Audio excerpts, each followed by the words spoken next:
Okay, so let's have a look at the predictor paper for physics, GCSE paper 1, and this is based on the 2022 AQA advanced information. So it's only aimed at the topics that we've been told are definitely going to be on the test, and then also those ones that they said may come up, but we've mainly aimed it at those ones that I said they're going to be the big focus. So this one, question 1, the National Grid supplies electricity to consumers in the UK. Complete the sentence. Choose answers from the box. Step-up transformers are used to increase the potential difference at which causes a decrease in the something.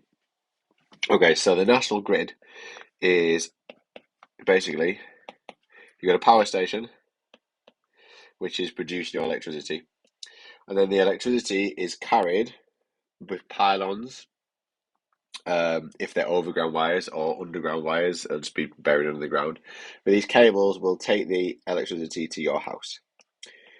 The problem is that the electricity, as it's traveling through the wire, some of the energy that it could be lost as heat through that wire. So they have to try and reduce the amount of heat that is coming out of these wires. So what we use something called a step-up transformer, and what that does is it increases the voltage of the electricity coming out of the power station. I'm just going to write PS in there for power station. So the voltage goes up, which means the current comes down. So when it then travels along the wires, it means that the current is really low, so that the electrons aren't hitting into the ions in the wire or hitting against each other, so you're not getting any friction there, which means that there's no or less heat coming out of these wires, because if heat's coming out, then you're wasting your energy. When it comes back to our homes, we want to increase that current back up, so we use a step down, so that's a step up. We use a step down transformer to reduce that electricity, so that when it comes into our homes, it's a safer level. So that we would have 230 volts of potential difference in our homes. It's just a bit safer. So let's have a look. A step-up transformers are used to increase the potential difference, which causes a decrease in the current. That's linked to this formula.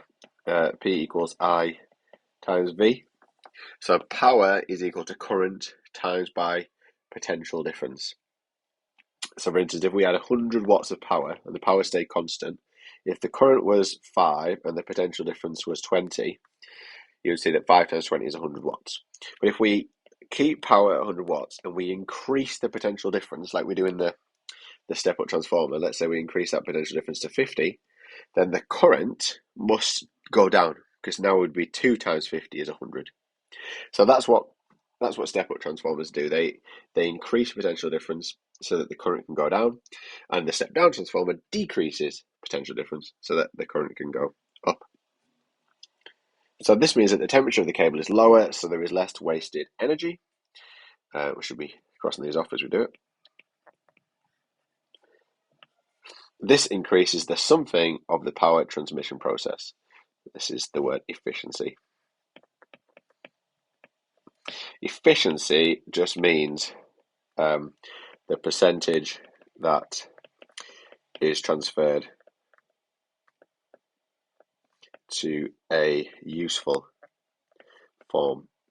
And as we've said here, that if energy is coming out as heat, I'll use the red in the wires, then that's not the useful form that we want. We want to carry as much of the electrical energy to our homes as possible, so we don't want any wasted heat. What frequency?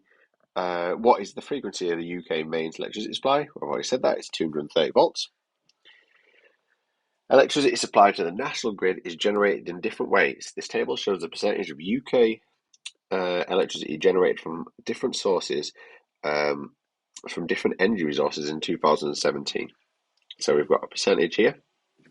What you should notice as you're doing this is that one there is going X in it. So I'm thinking they probably want me to work that out. Remember that percentages always add up to 100%. So if you are asked to work this out, something to do with that. It says calculate the value in table 1. So if they're all going to add up to 100%, all we have to do is we have to get 100 and take away everything else. So we would have 100 minus 7 minus 41 minus 12, and minus 17, because they're all the other values in there. You could do this using multiplication, but sorry, you could do that using subtraction and in your head, but in the exam you will have a calculator. So let's just do that one on the calculator. So 100, because that's our starting percentage, minus 7, minus 41 for the natural gas, minus 12 for the wind, and minus 17 for the other resources, leaves us with 23. Always just check your answer twice, just in case you've done something wrong. So minus 7 for the coal, minus 41 for the natural gas, minus 12 for the wind, and minus 17 for the other resources. Yeah, I've got 23 again. So that's probably going to be, well, it's definitely going to be our answer. So our answer is 23%, and we've shown our working on the other page. Explain why generating electricity using natural gas causes environmental problems. All right, well, natural gas is a fossil fuel. And all fossil fuels, the problem with is they release CO2 or carbon dioxide. And the problem with carbon dioxide is, which contributes to global warming. All right, they could have asked us about any fossil fuel. Remember your three fossil fuels: coal, oil, and natural gas. The problem with burning any of them is that they all release CO2, and then CO2 contributes to global warming. We could have had a couple of other things as well. We could have said that it leads to a green. Sorry, it could have said that CO2 is a greenhouse gas. You could write carbon dioxide in full rather than writing CO2. What you wouldn't get marks for, and what we often find is that when I'm marking papers, this is what students write. They'll say, "Oh, it causes pollution." You have to be more specific than that. If it's coal, you can say that there's an increase in pollution from sulfur dioxide. But generally, your best bet is to talk about carbon dioxide and that increase in global warming. Give one advantage and one disadvantage of using wind turbines to generate electricity. So we know with wind turbines, the good thing is that they do not produce carbon dioxide. Okay, so do not produce CO2. They don't produce carbon dioxide, which is a really good thing, because that will not, have any effect on global warming. We could have said as well. We only have to put one in, but we could have said a few other things. We could have said that wind turbines are renewable. We could have said that the wind is a free fuel. We could have talked directly about, well, it doesn't have any impact on global warming. So that would be all fine. The big disadvantage for wind turbines is that they are not reliable. All right, so we can just write not reliable. And what we mean by not reliable is that cannot generate electricity if there is no wind. So if there's no wind, you can't get any electricity produced. And that's the same disadvantage for a couple of the renewable energy resources. The main one is solar. Obviously, if it is not sunny, you cannot get any electricity produced from solar. A student investigated how the output potential difference of a model wind turbine was affected by the length of the turbine blades. The diagram shows the equipment used.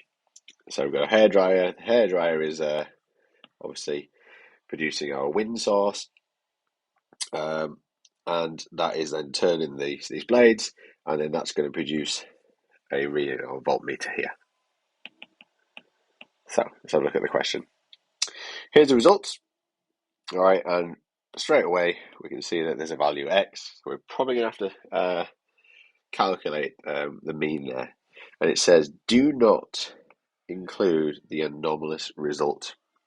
Remember, the word anomalous means does not fit the pattern. Ooh. So what that means is that as we look across our length of wind turbines, remember a common mistake. I'll grab a different color for this. A common mistake that people do is they might add up these values and try and find a mean that way. But what we're actually doing is we want to be using a crossways.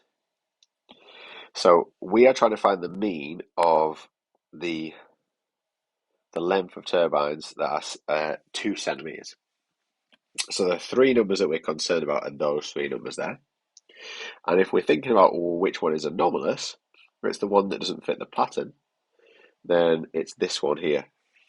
Because 0.26 and 0.30 are really close. There's only 0.04 between them, whereas there's a big gap from that 0.12. So this one is the anomalous data.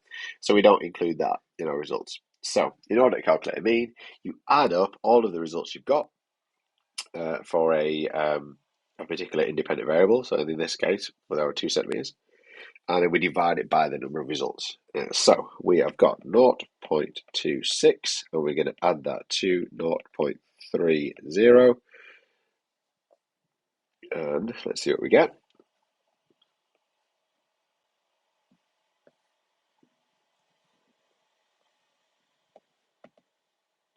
0.26 plus 0.30 gives us 0.56, and you should always show you're working out on these questions, because there will be some marks available if you miss a few steps, or if you do part of the work but then you don't quite get the final answer. If they can see what you're getting at, they might be able to reward you some marks. So now that we've got 0.56, a common mistake is for people just to write that as the answer, but it's not.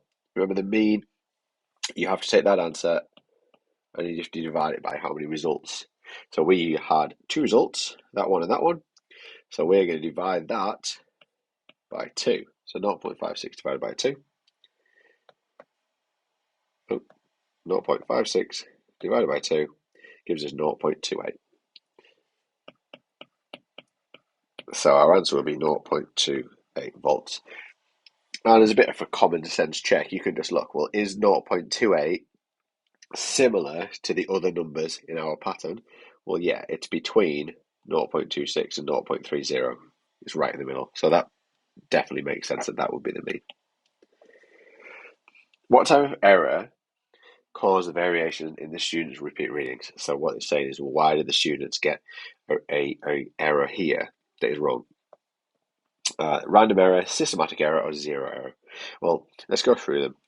A zero error is one where whatever you're using doesn't start at zero. For instance, if you stand on your bathroom scales and your bathroom scales aren't at 0 kilograms, when you stand on them, your weight that you record down is going to be wrong. So that's the same idea. So if we looked at this student's idea here, this is starting at 0, so we haven't got a zero error there. If that was starting at 0.02, then yeah, every result would be out by 0.02, and you just take it away.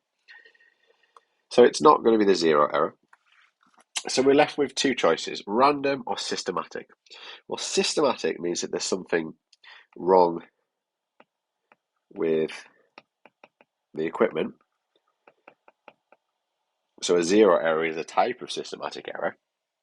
And a random error is something where it's normally human based. Where you might have read the reading wrong, or you've just done something wrong. It's called random because there's no pattern to it. With a systematic error, the error will be the same each time, like with a zero error. In this case, this is random that we've got this 0.12. It's a random result. These two are very close to each other, and then we've randomly got one pattern. So this is what we call a random error. Another student did the same investigation, but used a clamp stand to hold the hairdryer. Explain how this would improve the results. So what we probably better do here is we'll look back to our picture. So rather than the student holding it in their hand, they're going to have a clamp stand that's going to be here and hold that in place. So why will that make the results better? Well, it'll make sure that there's always a set distance between them. So maybe that's like you would set that as a meter to control that variable. that the hairdryer is that as a meter. If you're holding it in your hand, that might not always be constant because you might accidentally move it forwards and backwards a little bit. So there is a variation there. So we could talk about that. So we could say that the distance of the hairdryer to the wind turbine would be constant. Right, it's worth 2 marks. I made 1 point there.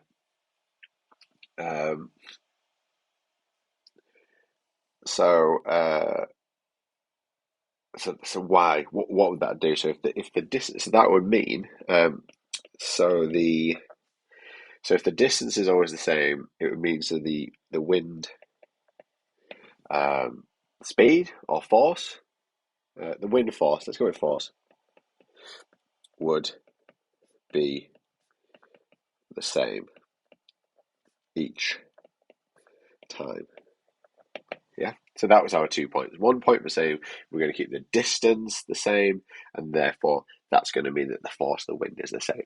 Or you could have said the force of the wind is constant. You could have also talked about the angle. If you hold the airdryer, whatever angle, you know, rather than pointing it straight, they're pointing it maybe at an angle there. Sometimes you might point it like that. If you've got it in a clamp stand, the angle is going to be the same. So you could have said we would have the same angle each time and therefore have the same force. Anything along those lines. Okay, that's quite a long question, that. We're 14 marks. Hopefully that was helpful. So I'm going to finish that here and then join me for questions.